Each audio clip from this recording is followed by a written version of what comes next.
Avec le secteur des techs, là, dans cette saison-là de résultats, moi, personnellement, ce qui m'a surpris le plus, encore une fois, c'était Meta. Ils revenaient avec des marges d'opération de 40 comme il y avait dans une belle époque.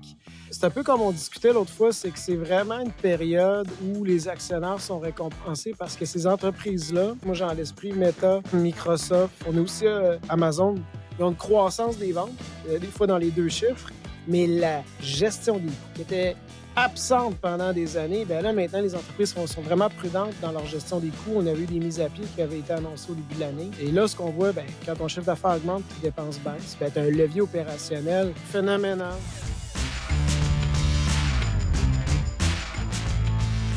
Donc, on est de retour sur le podcast Hypercroissance et comme on fait à chaque mois, à chaque trimestre également, on fait le tour du suivi au niveau économique en compagnie de Simon Plante qui va venir nous parler un petit peu de ce qui s'est déroulé parce qu'on était dans une saison des résultats avec le marché public. Simon, comment ça va aujourd'hui? Très bien, toi, Antoine? Ça va très bien, merci de le demander. Donc, Simon, dans les derniers épisodes qu'on avait fait ensemble, tu nous mentionnais que les organisations, spécifiquement dans le domaine technologique, disaient aux investisseurs qu'ils allaient avoir peut-être des résultats moins élevés que prévu. Donc, on était en train de préparer le terrain pour finalement arriver à la fin Q3 et les résultats sont sortis. Et comme par magie, toutes ces organisations-là ont quasiment de la croissance qu'on dit en anglais à double digit. Peut-être qu'on pourrait faire un petit tour avec les grosses entreprises technologiques. Par la suite, on pourra en discuter ensemble. On débute avec le secteur des techs là, dans cette saison-là de résultats. Moi, personnellement, ce qui m'a surpris le plus, encore une fois, c'était Meta. Ils revenaient avec des marges d'opération de 40 comme il y avait dans une belle époque. C'est un peu comme on discutait l'autre fois, c'est que c'est vraiment une période où les actionnaires sont récompensés parce que ces entreprises-là, pour la majorité, si tu regardes, moi j'ai à l'esprit Meta, Microsoft, on a aussi Amazon, ils ont une croissance des ventes, des fois dans les deux chiffres, mais la gestion des coûts qui était absente pendant des années, bien là, maintenant, les entreprises sont vraiment prudentes dans leur gestion des coûts. On avait eu des mises à pied qui avaient été annoncées au début de l'année. Et là, ce qu'on voit, bien, quand ton chiffre d'affaires augmente et tes dépenses baissent, bien, tu as un levier opérationnel phénoménal.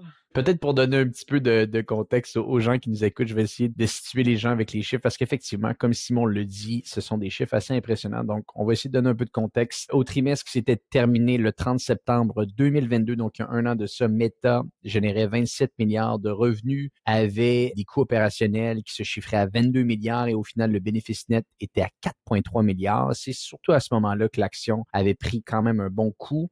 Et là, pour le trimestre qui vient tout juste de se terminer, le troisième trimestre de l'année 2023, c'est 34 milliards de revenus. Donc, on est en augmentation de 23 comparativement à l'année dernière.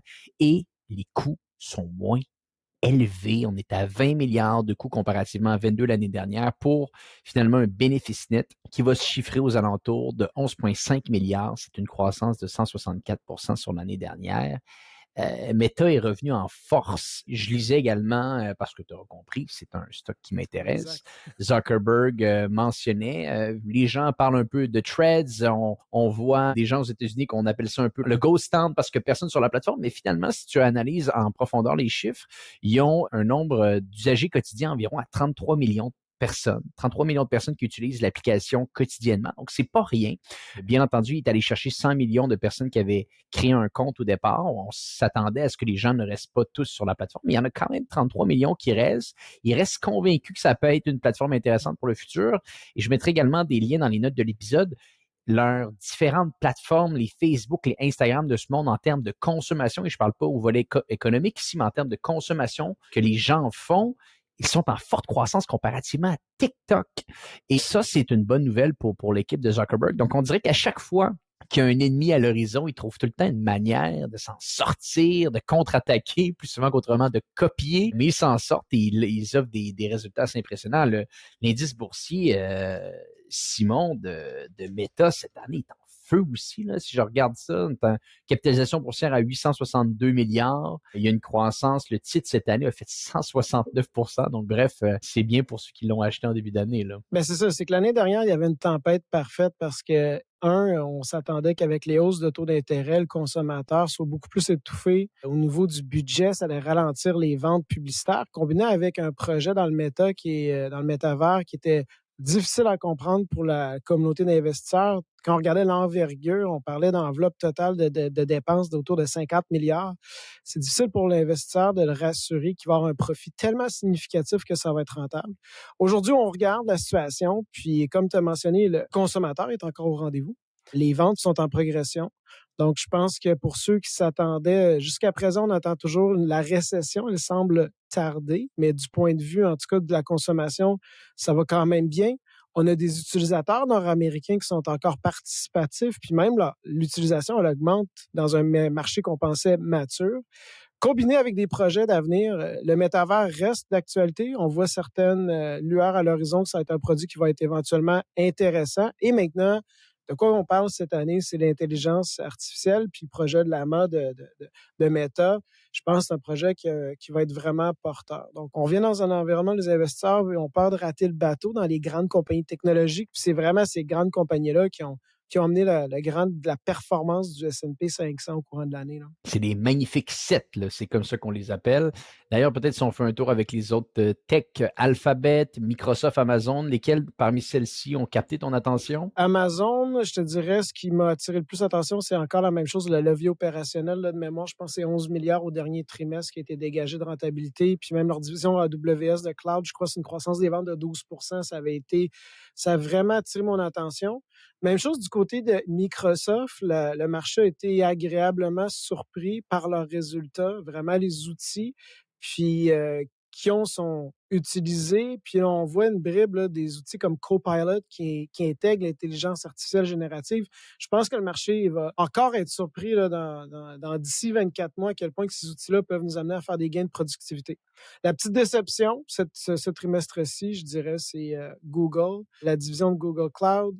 Puis plus que Alphabet tarde à sortir un produit d'intelligence artificielle générative, plus qu'il se met de la pression parce que là, on voit des avancées auprès des autres entreprises. Puis, pour vraiment rassurer la communauté des investisseurs, pour assurer une pérennité du modèle d'affaires qui va aller au-delà de l'engin de recherche, il va falloir qu'ils sortent un produit vraiment convaincant parce que faut pas oublier qu'Alphabet, ils ont fait beaucoup de paris dans d'autres secteurs d'activité. Puis à date, on n'a pas d'autres vecteurs de croissance qui pourraient substituer à ce que l'engin de recherche peut apporter pour le moment, là. Donc, peut-être pour donner un peu de contexte, effectivement, Amazon a eu un trimestre assez exceptionnel. Donc, des chiffres pour les gens qui nous écoutent, c'est 143 milliards de revenus pour le trimestre qui vient de se terminer. On parle de 9,9 milliards de bénéfices nets.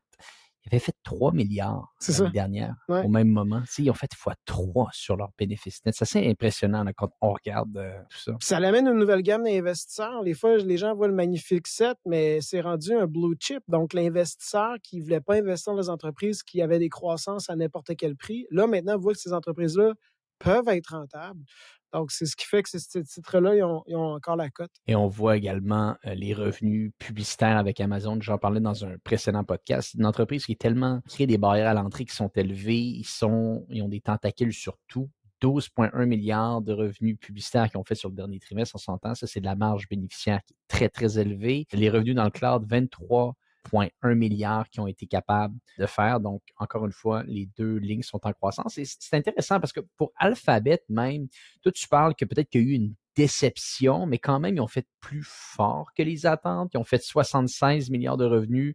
Le marché s'attendait à peu près à 75 milliards de revenus et les revenus ont fait une croissance de 11% qui, si tu regardes bien, depuis 18 mois, c'est leur trimestre en plus forte croissance. Donc, qu'est-ce qu'on pouvait s'attendre de plus, Simon, d'Alphabet? Parce que même les bénéfices nets sont très élevés. On était quasiment 20 milliards de bénéfices nets comparativement à 13,9 l'année dernière. Qu'est-ce qu'on pouvait s'attendre de plus, selon toi? Ben, c'est une bonne question. Moi, ma réponse, c'est que c'est un marché d'anticipation. Parce que on a eu jusqu'à présent une saison des résultats particuliers. On voit vraiment des titres réagir de manière très volatile suite aux annonces. Puis je dirais l'accent, c'est pas nécessairement sur les résultats passés.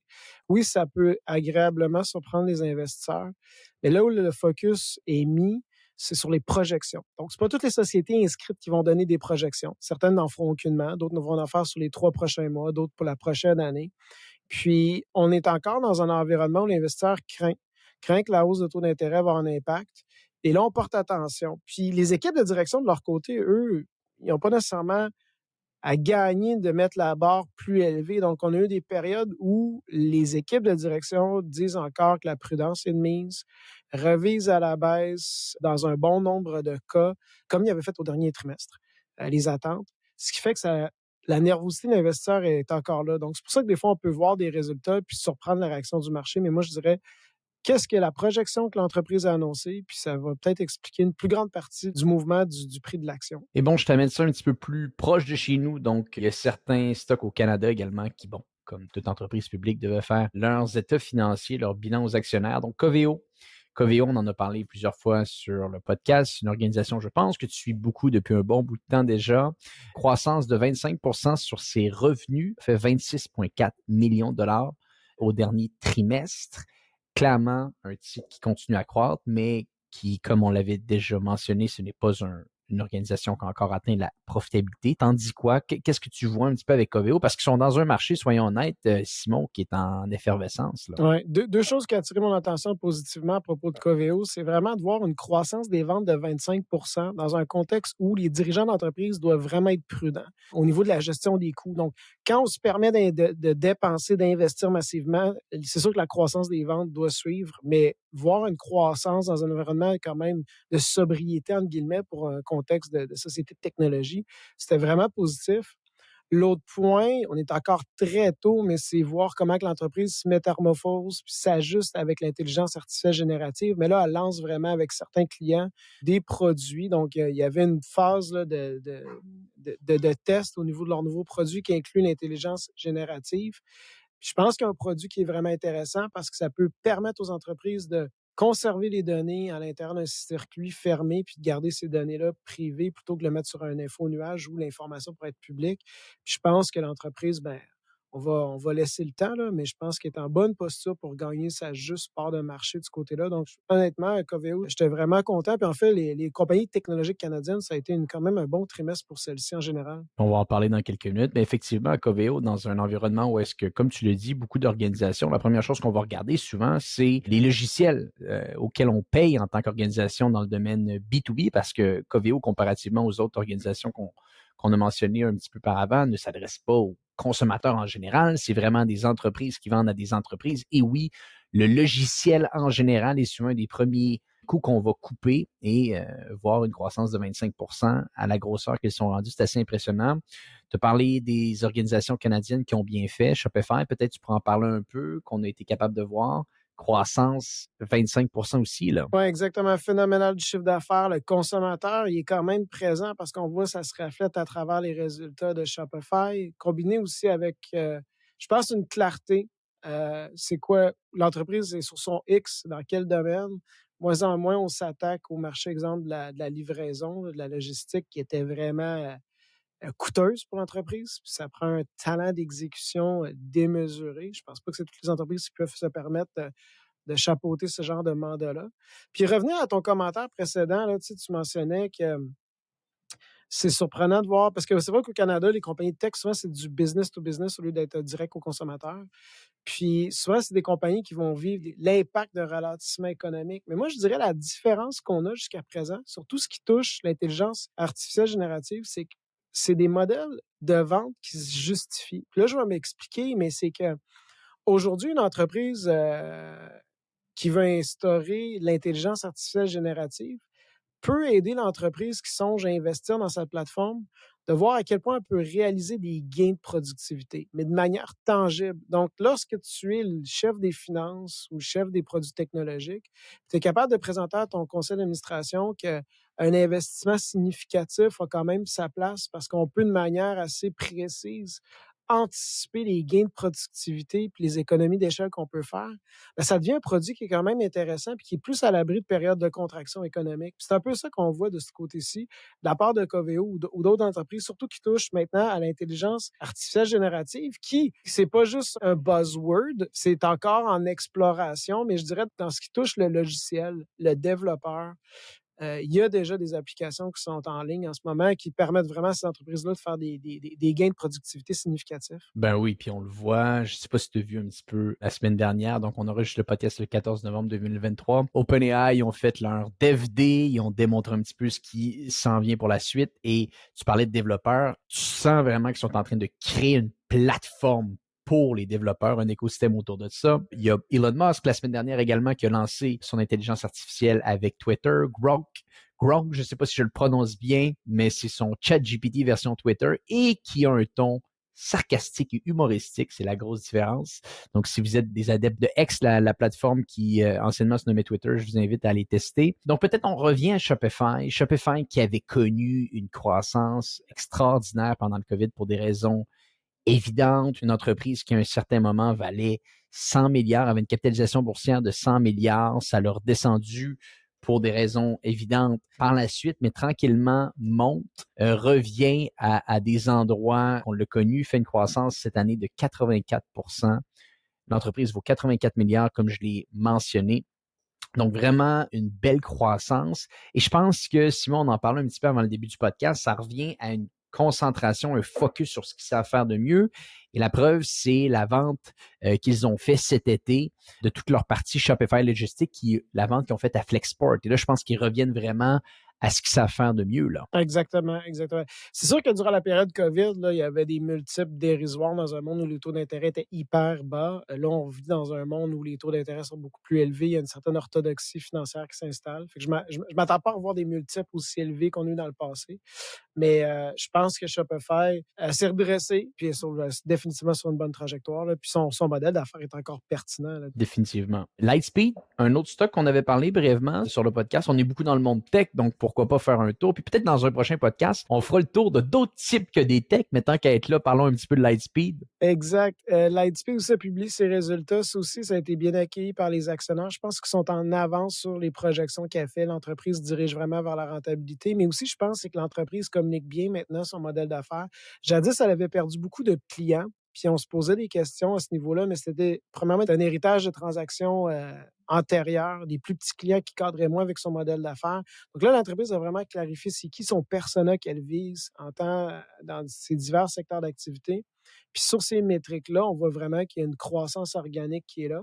Depuis, l'entreprise veut être verticalement intégrée dans le sens qu'elle veut vraiment intégrer le paiement, entre autres, sur sa plateforme.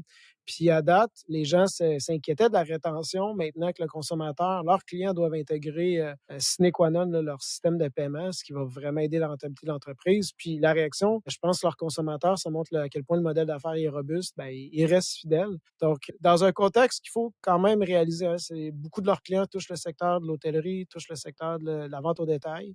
C'est un secteur qui peut être à court terme ou à moyen terme impacté par la hausse de taux d'intérêt. Par contre, son outil, cette plateforme-là, mondiale, bien, je pense que vraiment, ça a été bien reçu de la part des investisseurs. Une belle équipe qu'on a là-bas. Et bon, Simon, tu me parlais qu'il y a certains secteurs, certaines organisations qui captent ton attention un petit peu plus que d'autres en ce moment. Je serais curieux de t'entendre si tu veux nous en dire un peu plus. Moi, ce que je te dirais, c'est que tout le monde le sait, là, tantôt tu parlais des Magnifiques 7, ils ont vraiment progressé. C'est des entreprises, je pense, qui ont des beaux modèles d'affaires intéressants, mais je pense qu'il faut de plus en plus s'intéresser au S&P 493, là, les 493. Faudra commencer à séparer ces deux entreprises-là. Mais j'aime bien le S&P 493 parce que vraiment l'écart entre les moyennes de capitalisation puis les larges n'a jamais été aussi grand depuis plusieurs années. Puis si on touche les technologies, parce que je pense beaucoup de tes auditeurs sont intéressés à ce sujet-là, bien là, business to business, on en parlait tantôt, mais dans l'univers du monde. Puis je ne recommande pas toutes ces compagnies-là, mais plus en plus l'investisseur doit se familiariser avec des sociétés comme la semaine dernière, on a eu des beaux résultats de la part de Datadog, MongoDB s'en vient, ServiceNow ont publié leurs chiffres. L'analyse de données, là, c'est un marché d'à peu près 100 milliards de dollars par année. Mais maintenant, avec l'intelligence artificielle générative, je pense que ça va être une plateforme, ça va être un secteur d'activité qui va vraiment avoir une croissance. Puis comme je mentionnais, c'est quelque chose qui peut se vendre auprès des entreprises parce qu'il y a une raison, puis on est à la première manche de ce domaine-là. Fait que moi, je te dirais, les compagnies tech canadiennes, ils ont un escompte par rapport à leurs pairs américains mais aussi, même aux États-Unis, les moyennes de capitalisation. Puis si on commence à regarder l'intelligence artificielle, comme je dis, il ne faut pas toucher à tout, là. Certaines sociétés sont démesurées, mais ça mérite d'être étudié. C'est un des secteurs qui attire mon attention. L'autre aussi, c'est nous, dans notre portefeuille, ce qui touche l'industriel a vraiment bien performé. Puis je pense encore, là, les investisseurs n'ont encore pas réalisé l'impact de tout ce qui se passe dans le monde. On a vu durant la période COVID qu'il y avait des enjeux de chaîne d'approvisionnement. Il y a des tensions entre les États-Unis et la Chine. Donc, le phénomène de ramener de la fabrication, c'est significatif. Puis des fois, on sous-estime à quel point que ramener la fabrication par ricochet au deuxième ou au troisième degré, ça peut stimuler l'économie, ça peut créer des défis.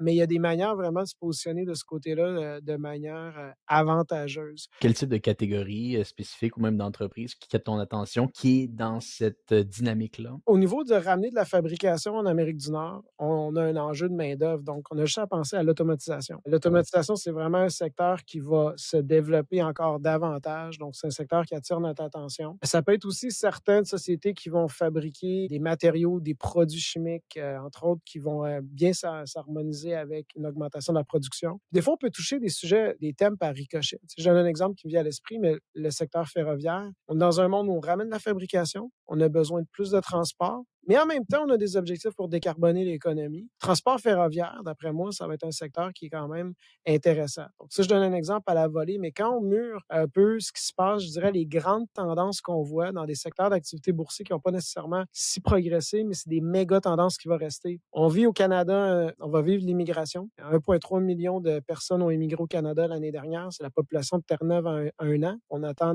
un autre milliard. On a des enjeux de logement, de mise en chantier. On veut décarboner l'économie. Ce qui se passe en Ukraine, 13% des grains dans le monde sont bloqués dans la mer Noire. Donc, la productivité agricole, c'est une thématique qui est très présente. On veut décarboner, on veut ramener de la fabrication en Amérique du Nord. Donc, il y a plusieurs axes, des secteurs d'activité que tu dis, peu importe l'environnement où on est avec la hausse du taux d'intérêt, puis si le consommateur va être au rendez-vous ou pas pour, exemple, les résultats au prochain trimestre qui vont inclure le temps des fêtes. Ça, c'est des thématiques à très court terme, mais ces méga tendances-là, ça va être des tendances qui vont être présentes pour les 5-10 prochaines années. Puis si on regarde les prix des actions en bourse, ils n'ont pas vraiment suivi la performance qu'on peut voir dans les grandes compagnies technologiques, loin de là. Puis il y a encore des escomptes, à mon avis, dans ce secteur-là. Intéressant. Très intéressant même. Et bon, peut-être, dernier point que j'aimerais discuter un peu avec toi. On parle beaucoup du marché public. Toi, tu parles, tu vois beaucoup de choses. C'est quoi la dynamique que tu sens peut-être globalement avec deux joueurs? Si tu parles avec des investisseurs, est-ce qu'on est prêt à réinvestir de l'argent dans des organisations? Et je parle davantage des investisseurs privés, donc des private equity, des organisations qui ont du capital à déployer, qui veulent investir dans des organisations. Donc ici, j'aimerais savoir un petit peu ce qui se déroule, ce que tu vois. Et également, qu'est-ce qui se déroule peut-être même dans les entreprises privées en général? Est-ce que les gens ont davantage peur? Est-ce qu'il y a une consolidation qui se déroule? Bref, si tu as une dynamique à nous expliquer, des choses que tu vois, je serais très, très curieux d'en entendre un petit peu plus. Ce que je vois de la part des investisseurs dans le secteur privé, je te dirais, ben écoute, mon premier commentaire qui me vient à l'esprit, c'est 2022 dans les marchés publics en bourse, ça a été une année difficile. Puis je me disais, écoute, on a vécu la baisse pour refléter la hausse de taux d'intérêt. Je dis 2023, ça va être l'année que le secteur privé va se faire réajuster. Parce que quand on regarde les multiples dans le secteur privé, de l'immobilier jusqu'à des entreprises, c'était vraiment des multiples qui étaient très élevés avec des financements qui étaient hyper bas avant qu'on subisse la hausse de taux d'intérêt. Puis comme certains attendent encore la récession, ben moi, j'entends encore une contraction des multiples. C'est jusqu'à présent, dans le secteur privé, c'est un environnement qui est un peu plus raisonnable, mais je veux dire, les multiples ne se sont pas nécessairement contractés autant que moi, je l'avais imaginé. On est dans un marché où il y a encore beaucoup de liquidités dans le système. Les vendeurs sont pas prêts à se départir de l'équité minoritaire ou majoritaire là, à n'importe quel prix. Donc, il y a encore un support. Est-ce que ça va se maintenir? À voir. L'autre côté, de la part des entreprises, je te dirais, c'est un peu particulier parce que en ce moment, je trouve qu'il y a quand même un pessimisme chez les gens en général. On est inquiet de plusieurs facteurs. Tu sais, on pourrait les regarder ensemble, mais il y a tellement d'incertitudes. Par contre, quand on sonde l'entrepreneur sur son entreprise, puis toi, tu te situes où? en général, le ton est quand même optimiste. Donc, c'est curieux de voir des gens qui sont pessimistes pour l'environnement, mais dans leur carré, sur leur X, eux autres sont quand même optimistes. Puis je trouve ça drôle parce que si tout le monde se parlerait, ben, on verrait peut-être l'horizon d'une manière un peu plus optimiste. Mais je pense qu'au niveau là, du dynamisme auprès des propriétaires, on a beaucoup de familles en affaires là, dans notre clientèle. Puis je te dirais, les gens sont prudents, mais ne sont pas alarmistes. Ils sont plus en mode observation. Je te dirais, ils ne sont pas en mode proactivité d'investir massivement dans la croissance organique, là, définitivement. Mais de l'autre côté, je ne sens pas que les entrepreneurs sont si, dans la majorité des cas, là, qui sont si inquiets. C'est sûr que nous, nos clients, c'est du monde qui ont des surplus de capitaux, qui font de l'épargne. Donc, souvent, c'est des gens qui ont déjà une bonne posture économique. Fait que c'est un peu le sentiment qu'on a. Donc, je suis vraiment curieux de voir ce que 2024 va nous réserver. Est-ce qu'on va avoir un peu un retour du balancier avec des évaluations plus raisonnables dans le secteur privé? Plus que le temps avance, plus que je suis incertain. Donc, ça va être... ça reste à suivre. Intéressant. Des choses à rajouter? Bien, ce qui influe aussi là, en finance, c'est que là, on commence à voir les taux d'intérêt long terme commencer à se détendre là, depuis un mois. Donc, le financement 5 ans, 10 ans, c'est sûr que sa tendance va se maintenir. C'est sûr que ça va aider les entreprises lorsqu'ils vont avoir leur... parce que les prochaines années, là, on va vivre beaucoup de sociétés qui font face à du refinancement. Fait que c'est sûr que je pense ces entrepreneurs-là et leurs investisseurs, ben, si les taux se refroidissent, ce serait déraisonnable de s'attendre à un environnement de taux comme on l'a connu en 2021, tout comme l'anomalie des années 80 où les taux étaient démesurément élevés. Là, on est dans un environnement où on était comme en 2004, 2005. Ben, je pense que beaucoup d'entreprises peuvent tirer leur épingle du jeu dans cet environnement-là, même si les taux auront progressé, mais ça reste quand même à surveiller. Et quand tu sens que ça pourrait redescendre? Parce que là, ils ont augmenté quelque peu, là, soyons honnêtes, on l'a vu, les chômages ont augmenté au Québec. Ça se contracte un petit peu plus. À quelle vitesse? Difficile à dire, mais on sent une légère contraction. À quel moment tu sens que le gouvernement pourrait intervenir? Pour que les banques centrales baissent le taux, là, j'ai hâte de voir, là, comme là, on commence à voir. Tu sais, ça fait longtemps qu'on dit que les hausses de taux vont avoir un impact sur la consommation. Au Canada, on va être plus sensible qu'aux États-Unis parce qu'au Canada, on vit plus les hausses de taux. Les hypothèques sont à taux variable, sont renouvelables aux 5 ans. Aux États-Unis, les taux sont fixes pendant 30 ans, puis en plus, sont déductibles d'impôts. Donc, ces gens-là vivent pas la même réalité que nous. Et là, on commence à voir au niveau de la vente au détail, etc., on commence vraiment à voir les choses se refroidir. Donc, c'est difficile de faire des projections parce qu'on est en terrain connu, on n'a jamais vécu ce qu'on vit actuellement. Mais ça se peut que les banques centrales soient... Des fois, les gens disent les analystes pensent qu'on va avoir 3 baisses de 0,25 au courant de 2024. Moi, je pense que c'est difficile d'anticiper ça parce que la psychologie humaine, ben, si les choses vont moins bien, ça peut arrêter rapidement. Puis on peut voir une banque centrale au Canada être beaucoup plus proactive en faisant des baisses de 50 points de base, quelques séquences pour être vraiment proactive pour pas qu'on ait une récession sévère. À date, je pense qu'on peut voir un ralentissement économique, on pourrait voir une récession avec un R minuscule, avec une contraction pendant 6 mois de l'économie. Mais si la Banque centrale voit ça puis rapidement s'ajuste pour pas prendre un trop grand risque, ben, je pense qu'on pourrait avoir un atterrissage en douceur. Mais si on regarde dans l'histoire, les moments que c'est arrivé, c'est plutôt rare. Donc, je pense qu'il faut vraiment être prudent, mais c'est pas parce qu'on a un recul économique. Si on a une banque centrale proactive qui va baisser agressivement son taux, ben, je pense qu'on peut se rajuster rapidement. Parce que faut pas oublier que derrière tout ça, l'économie au Canada, c'est la consommation. 2 tiers de l'économie. Puis tant qu'on a un emploi qui est relativement sain, comme on est actuellement, il faut pas oublier que les gens gagnent beaucoup plus qu'en 2019, ajusté à l'inflation en moyenne. Bien, ça va ramener une économie plus sobre, les hausses du taux d'intérêt, mais ça va quand même une économie qui va se soutenir. Intéressant. Simon, c'est toujours plaisant de discuter avec toi. Si on veut en apprendre un peu plus, ton site Internet, meilleur endroit pour te rejoindre, ou ta chaîne YouTube même? Oui, exact. Groupeplante.ca, mais pour les gens qui veulent écouter notre commentaire, chaque dimanche, on a une nouvelle vidéo sur notre chaîne. Donc, allez voir Groupe Plante ou tout simplement Simon Plante, Simon avec un C. C'est la réalité de mon prénom. Simon Plante avec un C sur YouTube. Puis, vous pouvez vous inscrire à notre chaîne pour entendre notre commentaire économique hebdomadaire. Fantastique. On mettra des liens dans les notes de l'épisode. Simon, merci beaucoup d'avoir été avec nous aujourd'hui. Toujours intéressant d'avoir un petit suivi économique de ce qui se déroule, surtout avec les bilans qui sortent au niveau du marché public. Donc, je te remercie. Pour les gens qui nous écoutent, on se dit à bientôt pour un prochain épisode de Hypercroissance.